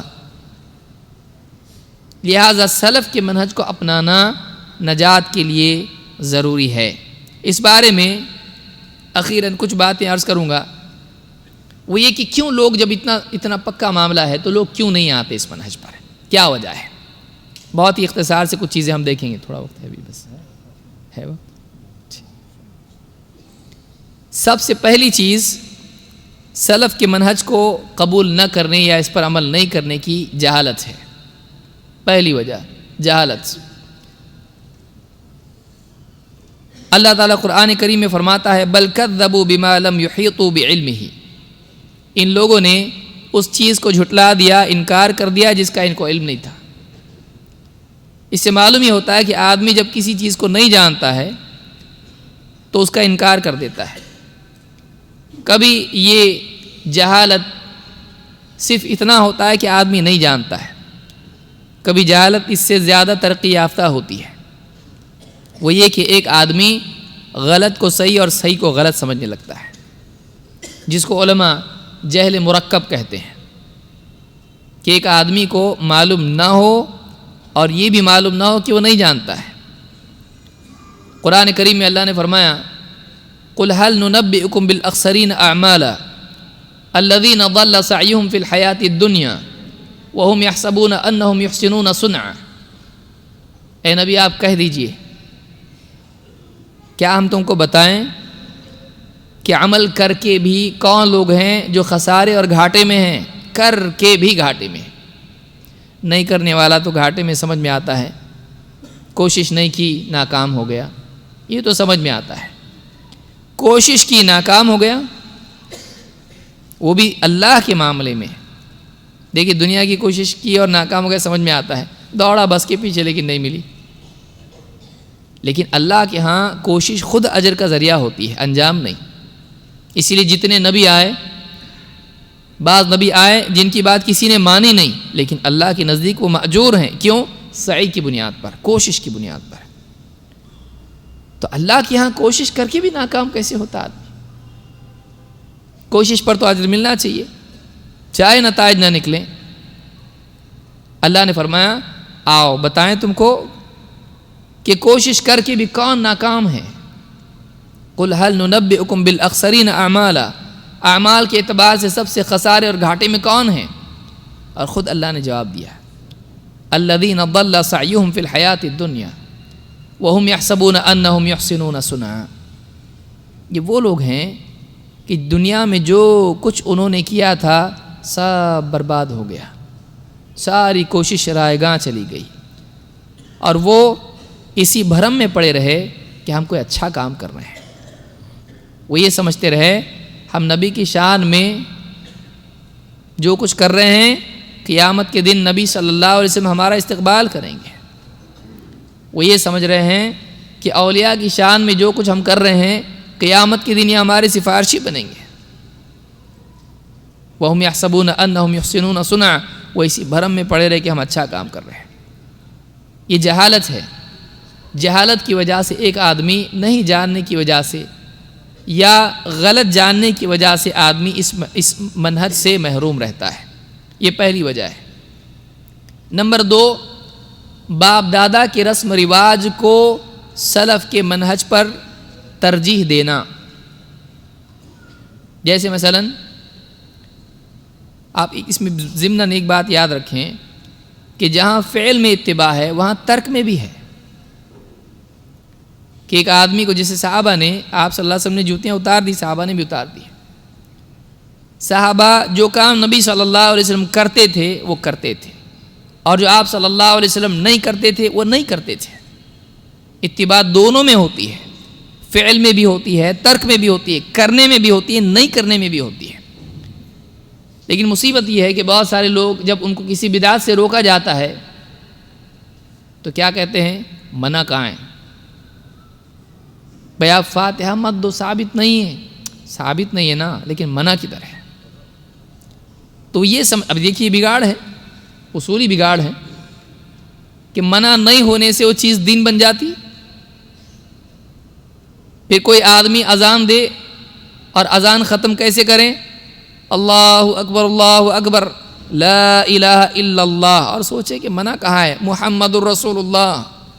چلے گا؟ نہیں چلے گا، اذان غلط دی اس نے، اپنی طرف سے وہ اضافہ کیا جو ممانعت جس کی نہیں ہے، لیکن ثبوت بھی نہیں ہے اس کا۔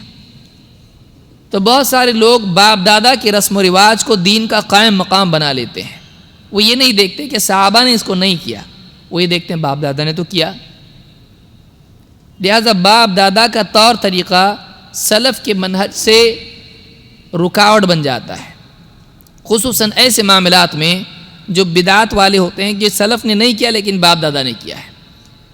اللہ تعالیٰ فرماتا ہے وَإِذَا قِيلَ لَهُمْ تَعَالَوْا إِلَى مَا أَنزَلَ اللَّهُ وَإِلَى الرَّسُولِ، جب ان سے کہا جاتا ہے کہ آؤ اللہ نے جو نازل کیا ہے قرآن میں، اور آؤ رسول کی طرف، تو کیا کہتے ہیں؟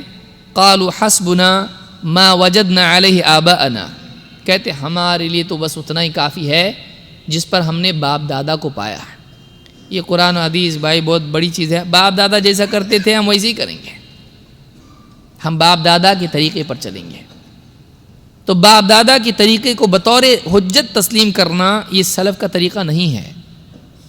لیکن آج مسلمانوں کی ایک بہت بڑی تعداد ہے جو کہتی کہ بھائی فاتحہ ہمارے باپ نے مرتے وقت کہا تھا، میں مرتے وقت تک چھوڑوں گا نہیں. کنڈے، کندوری، 11ویں 12ویں بھی ہے نا، 12 ربیع الاول، 12ویں 11ویں سب میں کروں گا. کیوں؟ باپ دادا سے چلتے آ رہا بھائی. آپ اب نئے نئے آئے، جمعہ ہم کو بتا رہے آپ مت کرو. منع کہاں ہے بتاؤ؟ نہیں نہ منع، اتنے سارے دنیا کے لوگ کر رہے ہیں، ہمارے باپ دادا کرتے ہیں، ہم تو کریں گے. بہت مزہ آتا ہے اس میں. تو باپ دادا کا طریقہ لوگوں کے لیے دلیل بن جاتا ہے. یہ دلیل نہیں ہے. اللہ نے فرمایا اولو کان آباؤہم لا یعلمون شیئا ولا یہتدون، کیا ان کے باپ دادا کچھ علم نہ رکھتے ہوں اور وہ ہدایت پر نہ ہوں تب بھی ان کے پیچھے چلیں گے؟ معلوم یہ ہوا پیروی علم اور ہدایت کی جاتی ہے، مجرد اشخاص کی نہیں. اگر باپ دادا کے پاس اپنے علم کی کوئی دلیل ہے تو اس پر عمل کیا جائے، ان کی مخالفت بھی ہم نہیں کریں گے. لیکن بلا دلیل بغیر علم کے، ان کے پاس کوئی علم نہیں تھا، باپ دادا اگر بول دیں، اتنا باپ دادا کا ماننے والا اگر باپ کہہ دے تیری ساری پراپرٹی میرے نام پر کر دے، کرے گا نہیں. پر ان کی عقل خراب ہو گئی ہے، ان کی عقل آخری عمر میں خراب ہو گئی ہے. آپ میرے نام پر کر دو بولے گا، میں کیوں آپ کے نام پر کروں، آپ جانے والے لے کے جائیں گے میرا ویسے ہی. تو باپ دادا کی ماننے والا کیا واقعی ساری باتیں مانتا ہے ان کی؟ وہ بھی تو ان کی باتوں کا انکار کرتا ہے. لیکن جب دین کا معاملہ آتا ہے دنیا میں کبھی نہیں مانے گا. باپ جیسے کپڑے پہنتا بیٹا نہیں پہنے گا. باپ جو بزنس کرتا، بیٹا ذرا دکان پہ بیٹھا ہے، میں انجینئر بننے والا ہوں، آپ بیٹھو اپنی دکان پر چائے کی، میں نہیں بیٹھتا.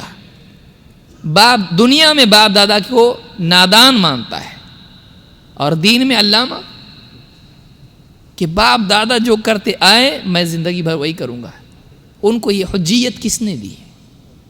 اگر ان کے پاس علم نہیں ہے، ان کے پاس دلیل نہیں، تو ان کی پیروی کرنا صحیح نہیں. اگر دلیل کی بنیاد پر کہیں ہمارا باپ دادا کے بچے بھی بولیں گے تو ہم مانیں گے.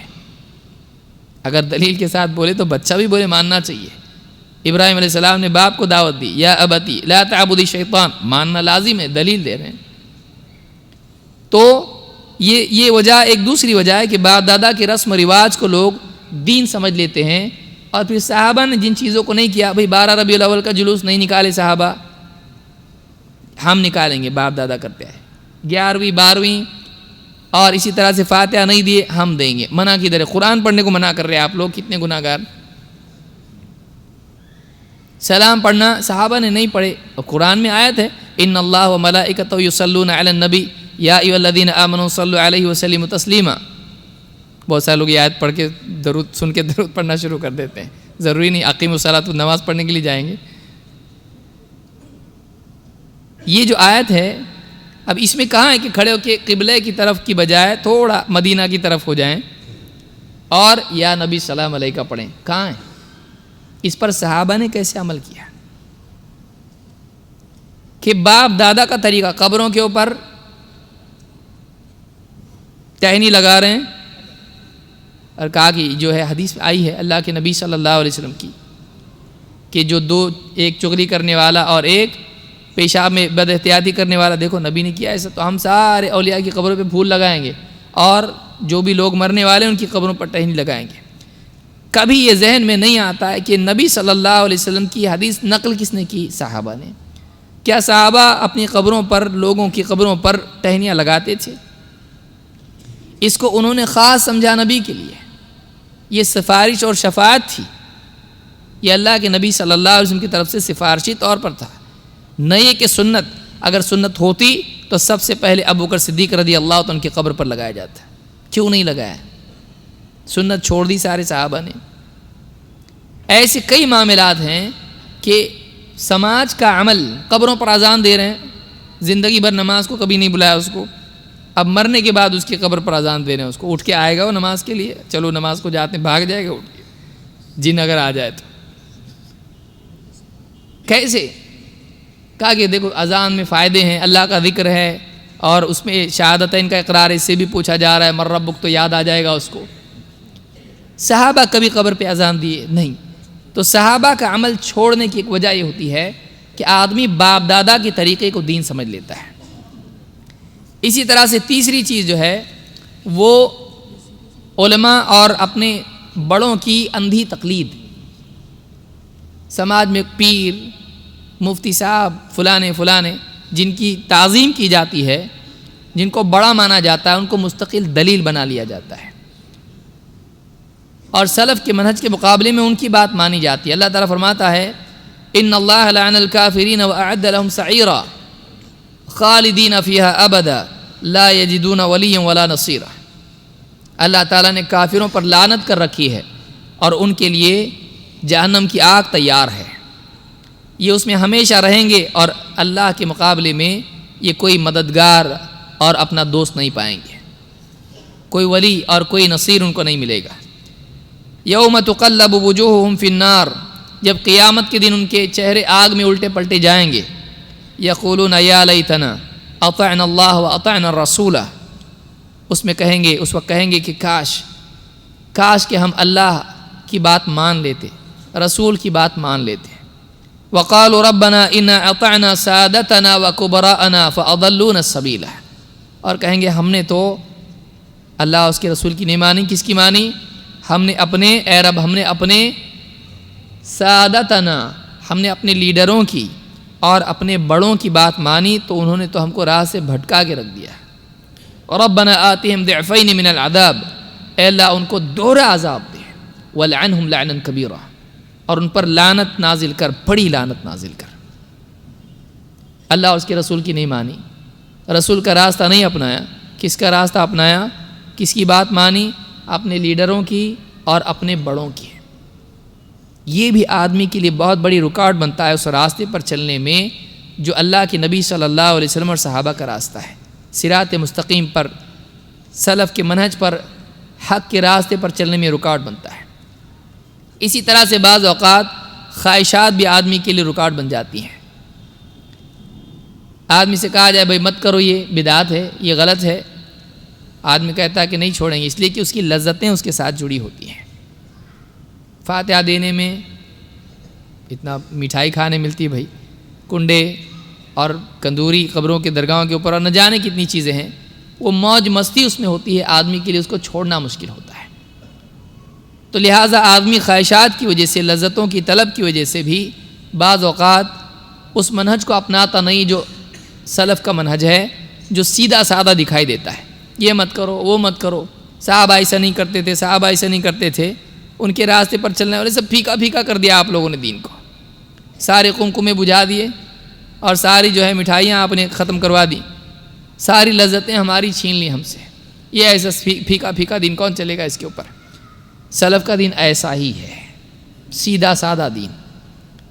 تو بہت سارے لوگ خواہشات کی وجہ سے بھی ایسا کرتے ہیں۔ اللہ فرماتا ہے فَإِن لَّمْ يَسْتَجِيبُوا لَكَ فَاعْلَمْ أَنَّمَا يَتَّبِعُونَ أَهْوَاءَهُمْ وَمَنْ أَضَلُّ مِمَّنِ اتَّبَعَ هَوَاهُ بِغَيْرِ هُدًى مِّنَ اللَّهِ، اے نبی اگر وہ آپ کی بات کو نہیں مانتے ہیں، آپ کی بات کو قبول نہیں کرتے، تو آپ اچھی طرح سے اس بات کو جان لیں کہ یہ بس اپنی خواہشات کی پیروی کر رہے ہیں، اور اس سے بڑھ کے گمراہ کون ہوگا جو اللہ کی ہدایت کے مقابلے میں اپنی خواہشات کی پیروی کرنے لگے ہیں۔ تو ایک آدمی اکثر اس چیز سے محروم کیوں ہوتا ہے؟ کیا رکاوٹ بنتی ہے؟ لذتیں، موج مستی، پکنک، بہت ساری چیزیں رکاوٹ بنتی ہے آدمی کے لیے۔ Number 5، majority. اتنے سارے لوگ جس راستے پر جا رہے ہیں ہم اس پر جائیں گے، آپ کا جو چھوٹا موٹا راستہ ہے ایک دم جس پہ پبلک بھی نہیں دکھائی دے رہی کچھ، اس راستے پہ ہم نہیں آئیں گے۔ سفیان الثوری رحمۃ اللہ علیہ فرماتے ہیں اسلکوا سبیل الحق، حق والا راستہ چلتے رہو، ولا تستوحشوا من قلت اہلہ، اس راستے پر، حق کے راستے پر چلنے والوں کی کمی کی وجہ سے گھبراؤ مت۔ حق کے راستے پر چلنے والے تھوڑے ہیں، گھبراؤ مت، بلکہ اس راستے پر چلتے رہو۔ اللہ تعالیٰ قرآن کریم میں فرماتا ہے قُلْ لَا يَسْتَوِي الْخَبِيثُ وَالطَّيِّبُ وَلَوْ أَعْجَبَكَ كَثْرَةُ الْخَبِيثِ، اے نبی آپ کہہ دیجئے خبیث اور طیب گھٹیا اور اعلیٰ، ناپاک اور پاک دونوں برابر نہیں ہو سکتے، چاہے خبیث کی زیادتی آپ کو کتنا ہی تعجب میں کیوں نہ ڈالتے ہیں۔ تو زیادہ اور کم، بہت سارے لوگ بولتے ہیں اتنے سارے لوگ اتنے سامان ایسے کرتے آ رہے، پوری دنیا میں ہو رہا ہے اور آپ بول رہے مت کرو، اس لیے کہ ایسا کرنا دین میں نہیں ہے۔ تو بہت سارے لوگ اس وجہ سے بھی اس منہج سے محروم رہتے ہیں۔ چھٹی ایک وجہ یہ بھی ہے کہ بعض لوگوں کے اندر عقل پرستی ہوتی ہے اور دین میں عقل چلا کر وہ نئی نئی چیزیں نکالتے ہیں اور دین میں عقل کی بنیاد پر باتوں کو قبول اور رد کرتے ہیں۔ عقل پرستی بھی آدمی کے لیے ایک گمراہی کا سبب ہے اور سلف سے محرومی کا سبب ہے، صراط مستقیم سے محرومی کا سبب ہے۔ علی بن ابی طالب رضی اللہ عنہ فرماتے ہیں لو کان الدین بالرأی لکان اسفل الخف اولا بالمسح من اعلاہ۔ اگر دین رائے پر ہوتا، اگر دین کی بنیاد رائے پر ہوتی تو چمڑے کے موزوں میں نیچے کے حصے پر مسح کرنا زیادہ بہتر ہوتا اوپر کے مقابلے میں۔ وقد رأیت رسول اللہ صلی اللہ علیہ وسلم یمسح علی ظاہر خفی، لیکن میں نے اللہ کے نبی صلی اللہ علیہ وسلم کو دیکھا ہے کہ آپ موزوں کے اوپر کے حصے پر مسح کرتے تھے وضو میں۔ اس کو امام احمد، ابو داؤد وغیرہ نے روایت کیا ہے۔ تو اس سے معلوم یہ ہوا کہ بعض اوقات عقل کچھ کہتی ہے لیکن حق کچھ ہوتا ہے، لیکن کچھ لوگ ایسے ہوتے ہیں کہ وہ عقل میں جب تک نہیں آتا ہے وہ قبول نہیں کرتے، اور جب عقل میں آتا ہے تو ان کو دلیل کی ضرورت نہیں ہوتی ہے۔ کیا ہے مسئلہ؟ کہ جب تک عقل میں نہیں آتا نہیں مانوں گا، اور کوئی بات اگر عقل میں آ گئی تو پھر دلیل ہو یا نہ ہو، عقل میں آئی نہ بے صحیح ہے۔ اسلام میں یہ نہیں ہے، اسلام میں یہ چیز نہیں ہے۔ عقل ترازو نہیں ہے جس میں دین کی باتوں کو تولا جائے، عقل ایک ذریعہ ہے جس سے حق کو سمجھنے کی کوشش کی جائے۔ لہذا عقل کی بنیاد پر قبول و رد کرنا یہ صحیح نہیں ہے۔ تو عقل ایک ایسی چیز ہے جو روشنی کی محتاج ہے۔ ایک آدمی کو مثال کے طور پر آنکھ اللہ نے دی ہے، ہم سب کو اللہ نے آنکھ دی الحمدللہ۔ اب اگر اچانک اندھیرا ہو جائے، یہاں پر بالکل بھی اجالا نہ ہو، کیا ہم کو دکھائی دے گا؟ نہیں۔ آنکھیں دکھتا کس سے ہے؟ آنکھ سے، لیکن آنکھ ہونے کے باوجود نہیں دکھ رہا ہے، کیوں؟ روشنی نہیں ہے۔ وہ روشنی بھی چاہیے، وہ علم، وہ دین، وہ دلائل اگر آدمی کے پاس نہ ہو تو مجرد آنکھ کی بنیاد پر وہ راستہ تلاش کرنے کی کوشش کرے نہیں ملے گا۔ خارجی روشنی بھی ضروری ہے۔ لہٰذا انسان کو عقل اللہ نے دی ہے اس لیے کہ وہ اس روشنی کو دیکھے، اس روشنی میں جو اللہ کی طرف سے آئی ہے چیزوں کو دیکھے۔ خود عقل ایک دلیل نہیں ہے۔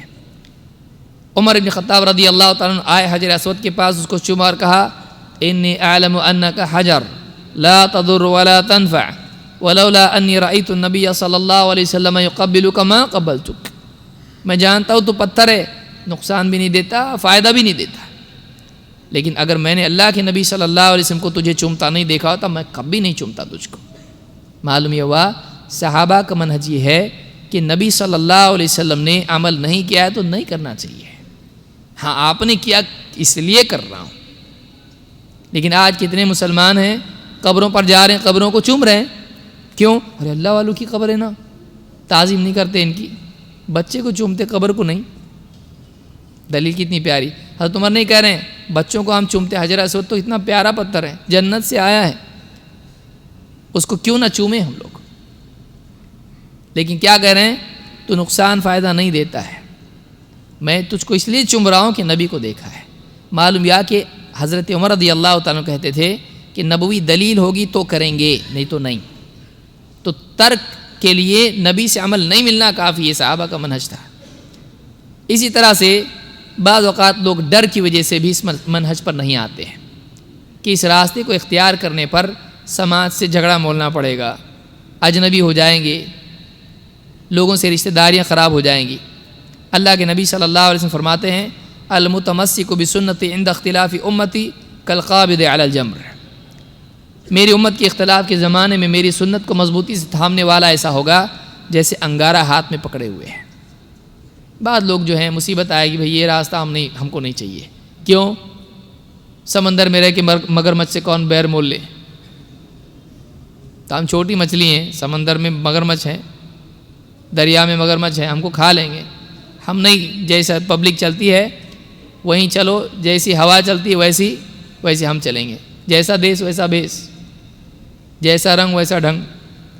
تو اس طرح سے بعض لوگ سماج میں مکس ہو جاتے ہیں جبکہ جان رہے ہوتے ہیں کہ حق کیا ہے، لوگوں کے ڈر کی وجہ سے۔ تو یہ اور شیطان بھی ہے آخر میں، اللہ نے فرمایا کہ وَلَا تَتَّبِعُوا خُطُوَاتِ الشَّيْطَانِ إِنَّهُ لَكُمْ عَدُوٌّ مُبِينٌ، شیطان کے نقش قدم پر مت چلو، اس لیے کہ وہ تمہارا دشمن ہے، کھلا دشمن ہے۔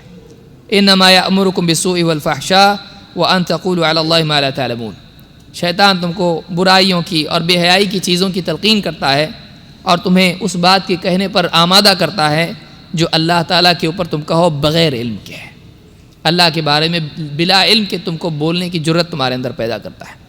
لہٰذا یہ کچھ باتیں تھیں جو آج کی اس گفتگو میں میں نے مناسب سمجھی کہ یہ چیزیں رکاوٹ بنتی اس منہج پر آنے میں۔ یہ سیدھا راستہ ہے جو اللہ کے نبی صلی اللہ علیہ وسلم نے ہمارے لیے چھوڑا ہے، اور آپ اس راستے پر اکیلے نہیں چلے ہیں، آپ نے صحابہ کو اپنے ساتھ لے کر اس راستے پر چلے ہیں۔ اس راستے پر جس پر نبی صلی اللہ علیہ وسلم اور صحابہ چلے ہیں، اگر ہم چلتے ہیں تو ہم کامیاب ہیں، ورنہ ہم ناکام ہو جائیں گے۔ اللہ رب العالمین سے دعا ہے کہ دین کے سمجھنے کے لیے سلف کی طرف رجوع کرنے کی توفیق ہم کو عطا فرمائیں۔ اقول ھذا واستغفر اللہ لی ولکم۔